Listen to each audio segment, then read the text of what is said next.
And I don't think you should be silent if you feel you were done wrong. Yeah, you got to say something. I think you absolutely should speak up and say something, and don't just say, oh, I just want to fit in, so let me be quiet. I think that is never the message that should be out there. But I do think that even if someone else was wrong, you don't lose your character trying to prove that they were wrong. But he's also right about some things. It's not necessarily selling out if you need to improve yourself to get a job, okay? And I think, in a way, that's what he was trying to say. It just came out wrong. Yeah, it came out like an uncle. Right. Like, it came out like the uncle that's made it, that comes to the barbecue and drinks wine inside with your mom and dad, and your other uncle who drinks beer in the driveway is saying it radically different. You know what I'm saying? So D.L. Hughley is driveway uncle. You know what I'm saying? Steve is living room uncle. Because, I mean, even on this show, it's a certain way we have to act. Now, you go see me in my comedy act. I've said this before. It's you go see him on his rap game. It's a whole different way. Cursing like a sailor.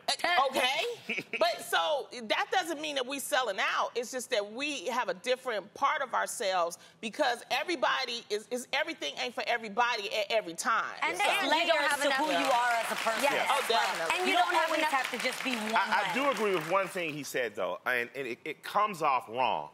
When you say, I can't help the poor from one of them. But we were in a discussion last night, me, David Banner, and Herman Russell. You guys could Google Herman Russell and what his family's done in terms of development. But a sister was talking about starting a business that was literally just to help people. And I said, the best thing I can do as a businessman, because I want to make money, is hire people. Right. Not help people. So I think that's what Steve was really just saying. He wants to be in a position of hireship and of creating industry and building jobs versus the other people are about philanthropy, and there's room for both.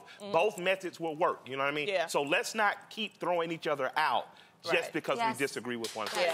But the one thing I will say, too, is that at least this conversation, by seeing that conversation, is making us have another conversation. And I like the way you brought it back to us, that we can be responsible consumers, because we have choices. And sometimes, because I know everybody, you got busy schedules and you got families, you don't have time to research, but it's so good for shows like yours and what you're telling us here, that there are options out there so you don't have to support people that maybe aren't really supporting what you believe in as well. You got to remember that. This is why we like to have Killer Mike come on, because he'll get us to the